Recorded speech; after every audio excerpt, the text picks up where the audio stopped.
I'm Ivy Langston. I'm 31, and for most of my adult life, I've been the disappointment no one says out loud, but everyone quietly agrees on. Growing up in my family was like living inside a country club brochure: polished, wealthy, suffocating. My dad, Everett Langston, is a former senator turned high-powered DC lobbyist. My mom, Cecilia, runs fundraisers like she's orchestrating the next presidential campaign. We lived in a Georgian-style estate with 5 fireplaces, a full-time housekeeper, and summer trips to Martha's Vineyard. My older brother Chase went to Harvard, now works for the DOJ. My younger sister is already on her second startup, backed by some Silicon Valley guy Dad used to golf with. And then there's me, middle child, artistic, scrappy, never quite in tune with the orchestration of legacy that ran through my family's bloodline. From a young age, I loved building things. While my siblings competed in Model UN or pre-law debate camps, I was in the garage with scrap wood and a sander, trying to build a bookshelf for my room. I remember once I presented a hand-carved jewelry box to my mom for Mother's Day. She barely touched it and said, "You should really focus on things that build your future, Ivy, not furniture." That was always the undercurrent. My hands were too dirty for the Langstons. Still, I followed the path they set. I got into Yale. Early decision.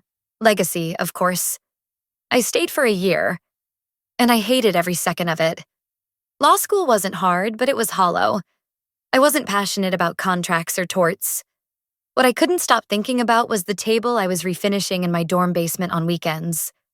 I'd sneak down after midnight and lose myself in sanding, planing, shaping. It made sense to me, more than case law ever did. So, one weekend in February, I came home early, sat across from my parents in the oversized kitchen with marble counters and double ovens they never used, and told them I was dropping out. I wish I could tell you they were shocked or even angry. Honestly, I think they were just embarrassed. My dad put down his newspaper with that slow, calculated movement he always used when he wanted to seem calm, but was actually furious. My mom didn't even make eye contact. "What are you planning to do then?" she asked, still staring at her cappuccino. "Woodwork," I said. "Furniture making, custom pieces, maybe restoration." "You mean carpentry?" She scoffed, like I'd said I wanted to dig ditches. "It's more than that," I replied. "Design, craftsmanship, it's art." My dad finally looked up. "If you want to live like a tradesman, you can support yourself like one. We won't fund a hobby." "I wasn't asking you to," I said. But truthfully, I didn't know what I was going to do. I just knew I couldn't stay at Yale and lie to myself anymore. They cut me off that night. Phone, credit card, apartment, all gone. I packed a duffel bag and took the Greyhound to Asheville, North Carolina, where I'd heard there was a small but respected community of artisan woodworkers. I had $1,240 in my checking account and the number of a Craigslist landlord who didn't ask too many questions. That first year nearly broke me. I slept in a freezing studio apartment above a motorcycle garage.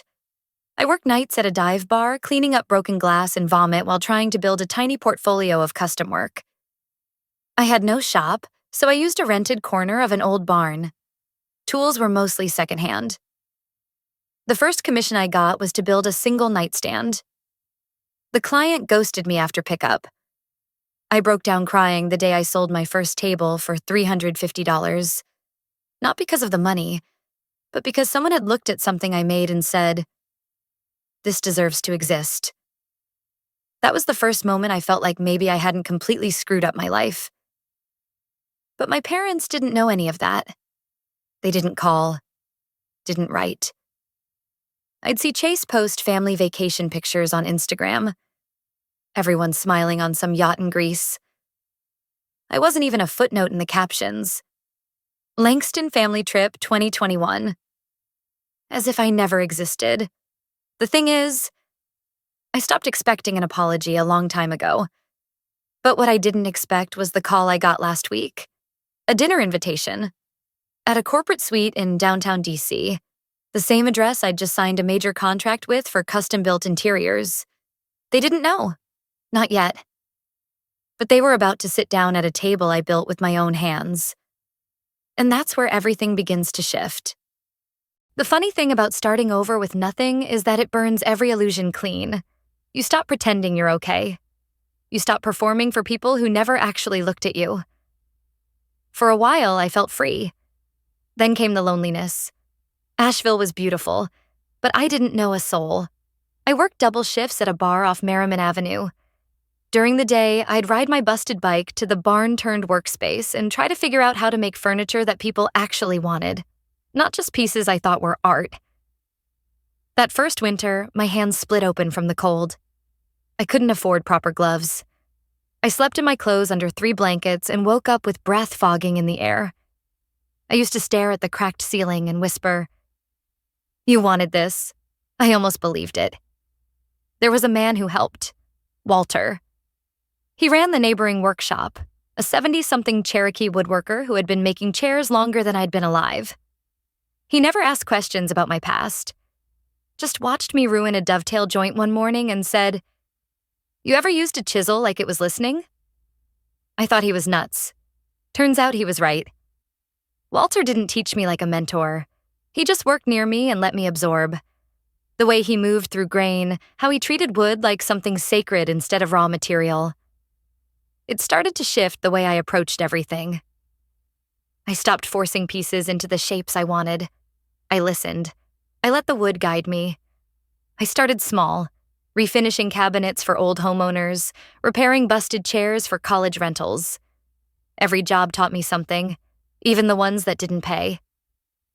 Then one day, someone found me. A woman named Lila, an interior designer from Boston, had seen a photo of a console table I'd posted on a forgotten Etsy page. She emailed me out of the blue, asking if I could build 6 more pieces in that style for a boutique office space. She said the grain detail reminded her of the ocean. I thought it was a scam at first. It wasn't. That job paid my rent for 5 months. It also gave me enough to buy real clamps, new blades, even a portable sander that didn't rattle like a lawnmower. I built every single piece by hand in that freezing barn. Lila sent back photos after installation. My table sitting beneath a chandelier in a law firm lobby in Boston. That image shook me more than I expected. It wasn't pride. It was displacement. That table lived in the kind of world I was born into, but it belonged there now, while I didn't. After that, the referrals started rolling in. Slow, but steady. Lila talked. Other firms listened. A few tech startups in Raleigh. A hotel in Atlanta. Nothing viral. No overnight success. Just one commission at a time, like laying floorboards. Tight, precise, and deliberate. And through all of it, I said nothing to my family. They never reached out. No happy birthday texts, no questions. Not even a tag in group photos anymore. I'd been scrubbed from their PR. Part of me was bitter. Another part was grateful. Their silence gave me space to become someone they'd never recognize and never ruin until last week. I got an email from Chase. Subject line, family dinner next Thursday. Just like that. 5 years of silence, and now I'm being summoned. No apology, no context. Just a time, a location, and a note that said, "We hope you can make it." Dad's reserved the executive suite at Barrister Tower.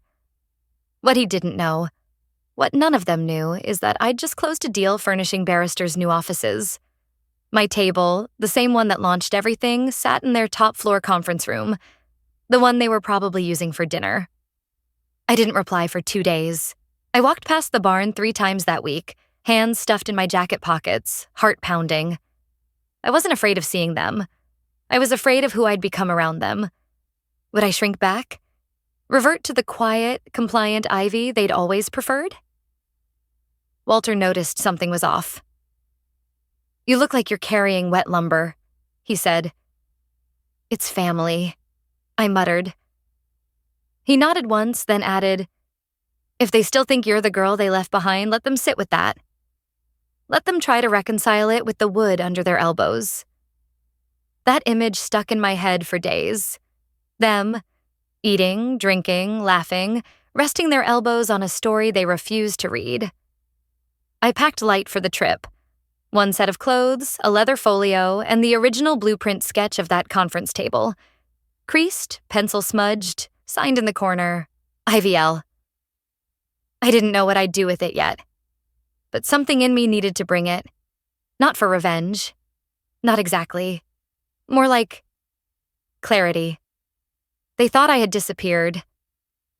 But the truth was, I had quietly built a place where they would eventually have to sit. And that place had my name carved into every seam.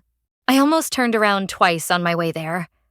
Walking into that tower, barrister tower, gleaming glass and polished steel, my boots echoed like gunshots on the marble floor. I could feel the receptionist eyeing my calloused hands, the worn leather bag slung over my shoulder. I'd scrubbed the dirt from under my nails, but some things just linger. They'd booked the conference suite on the 27th floor. I built the damn table in that room. I remembered sanding the walnut edge smooth, thinking about the irony of a table this expensive being used for people who didn't even notice what they were touching. Now my family was about to eat on it. I took the elevator up alone, watched my reflection in the mirror-lined walls. My face looked older than it had in the last family photo I was in, 6 years ago. A little leaner, a little tougher. But also settled, maybe. I wasn't sure yet. The doors opened with a soft ding, and there they were. My mom was mid-pour, holding a glass of Pinot like it was an accessory. She turned, eyes flicking up and down before she smiled too quickly. "Ivy," she said, walking toward me with a thin air kiss. "We didn't think you'd come." "I said I would," I replied. "Fashionably late," Chase joked, standing to give me a broy half-hug. He was in a tailored suit, no tie, Rolex flashing every time he moved. "You look rugged." That was his compliment, apparently. My dad stayed seated like he was at a board meeting. "Glad you could make it. Sit. We've already ordered starters." I slid into the seat closest to the window, opposite them. My fingers brushed the table's edge, the smooth corner I'd chamfered by hand. No one noticed. They made small talk, trying to fill the silence like people do when they don't know what to say but feel obligated to say something. The food arrived, charcuterie and some overpriced seafood thing. I didn't touch much of it. "So, Ivy," my dad finally said, dabbing his mouth with a linen napkin. "What have you been up to? Still woodworking?" I took a sip of water. Still designing. Building. Running my own shop. My mom laughed lightly, in that way where she's not trying to be cruel but can't help herself. "Is that what they call it now? A shop?" I set my glass down carefully. "It's a business, actually. Langston and Grain." There was a pause. I saw Chase tilt his head slightly. "Wait, Langston and Grain? That's you?" "Yep." "No way," he said, actually sounding impressed for a second. "We just toured one of your conference tables at a law firm opening in Boston. Partner wouldn't shut up about it." "That's my work," I said more softly than I expected. "I designed that table, built it myself." Another silence, not hostile, just recalculating. "You never mentioned that," my mom said, frowning slightly. "No one asked," I replied. The waiter refilled our wine glasses. I declined. I needed my head clear for this. Chase leaned in a bit. "So you're doing well then?" I shrugged. "I'm not starving, if that's what you're asking." My dad cut in, voice measured.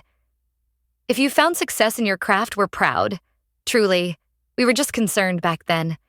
You dropped out of Yale with no plan." "No plan you approved of," I interrupted. "There's a difference." He looked at me, his mouth pulling tight. "We didn't want to see you waste potential." I bit down on the urge to laugh. My potential was never up for a vote. There it was again. That silence. That careful discomfort, like a family trying to figure out where to seat the black sheep at the fancy table without upsetting the aesthetic. And then it happened. Chase tapped the table lightly. "So wait, you built this one too?" I nodded. He looked down like he was seeing it for the first time. ran his hand across the edge. This is solid walnut, right? Yep. And ash base, mortise and tenon joinery. I thought this was Italian, he muttered. I couldn't help it. I smiled. Nope, it's local, and built by the disappointment of the family. My mom flinched. Don't say that. But it's true, right? I said, voice steady.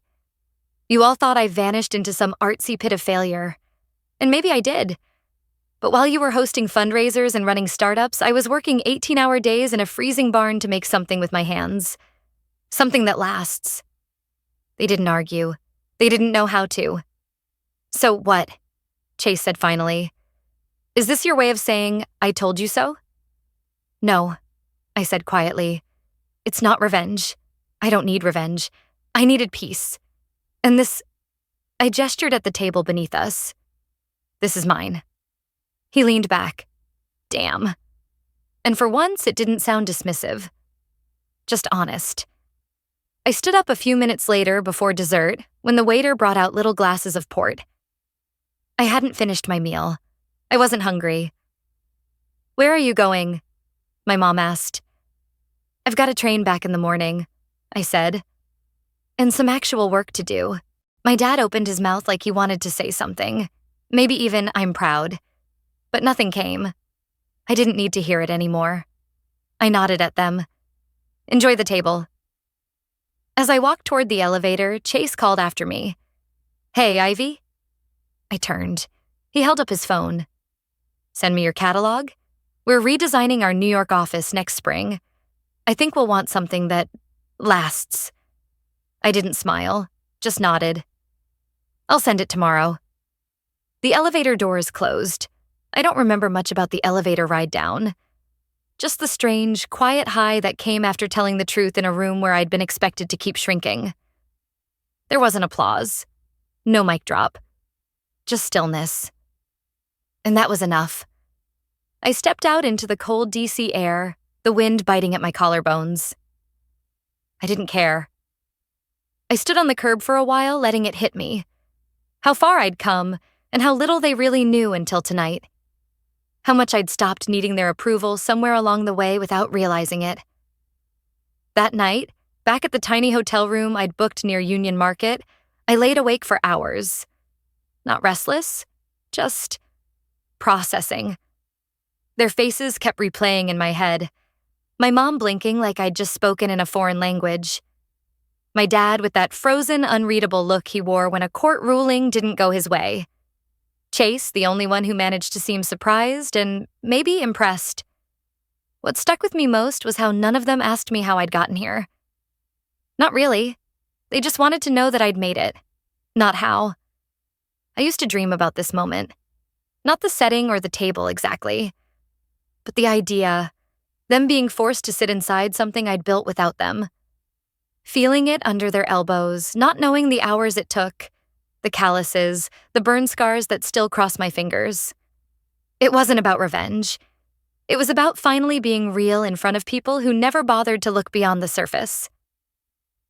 The next morning, I got a text from Chase. Good seeing you last night. Everyone's still talking about the table. I didn't reply. Later that week, I got an email from Bradley Mears. That name meant something. He was a partner at my father's firm. I hadn't seen him in years, not since he picked me up from the train station back in college when my mom didn't want to miss her tennis match. Now he was writing to say he'd heard great things about Langston and Grain and wanted to explore collaboration on a hospitality line of custom interiors. I reread the email 3 times before closing my laptop. I knew exactly what was happening. Someone at the table had gone home and talked. Maybe my dad, maybe Chase. And now the people who once called my work a crafty little detour were seeing dollar signs. For a moment, I felt vindicated. Then, strangely, nothing. I didn't want their deals. I didn't want to be included now that I was successful enough. I wanted something else, something harder to name. A few days later, I met with my staff. All 3 of them.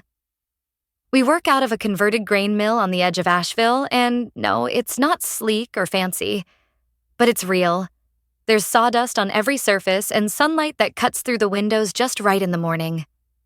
It's quiet and focused and honest. Nothing in that space is performative. I told them about the email, about the offer, about what it could mean. They looked excited, scared, proud. I could tell they didn't want to sway me either way. I just sat there for a while, staring at my hands. The same hands my mom once called too rough to wear a wedding ring. And then I said it. I don't want to grow faster. I want to grow better. They nodded. No arguments. I never replied to Bradley's email, but I did write a letter to my family. It wasn't angry or dramatic, just honest. I told them about the years they missed, not to guilt them, but to fill in the blanks. The winter I lived off canned beans. The job I botched so badly I cried in a gas station parking lot for an hour. The first time someone told me my work made them feel safe, like their home finally looked like their soul. I ended the letter with this. I'm not angry anymore, but I also won't pretend the past didn't happen. If you want to know me now, not the idea of me, not the version you told your friends at dinner parties, then you're welcome to. But I don't need it. I'm already home. I never heard back from my dad. My mom called once, left a voicemail that said she'd read the letter several times and that maybe we could start again. We haven't yet, and maybe we won't. That's okay. But Chase? He came to visit the workshop last month, said he was just passing through, which was a lie, but I let it slide. He asked questions this time, real ones. Touched the wood, asked about technique. Said he wanted to learn how to build a bookshelf for his son. And I taught him. That night, he sent me a picture of the half-done frame in his garage and texted, "It's not square, but it's mine." I stared at that message for a long time. Maybe that's what this whole thing has been about. Learning how to live with edges that don't always line up, but building anyway. 2 months after Chase visited the shop, I got a letter from the IRS.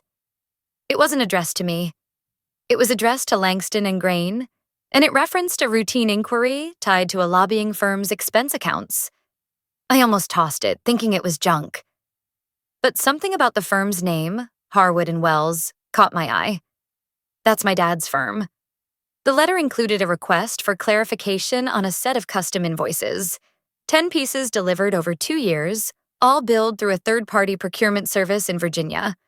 My company name was listed. So was my tax ID. Thing is, I never signed off on any of those jobs. I went digging, pulled my own records, talked to my project manager, Lena. We'd never fulfilled those orders, but the style descriptions, the dimensions, the signatures on the paperwork, all perfect copies of mine. Someone had been using my name and my designs to furnish luxury boardrooms at inflated prices. I checked the supplier listed. It was a Shell LLC registered to an office suite in Arlington. When I ran the registered agent's name, I felt my stomach drop. Everett Langston, my father. I don't remember much after that. Just the sound of my blood in my ears.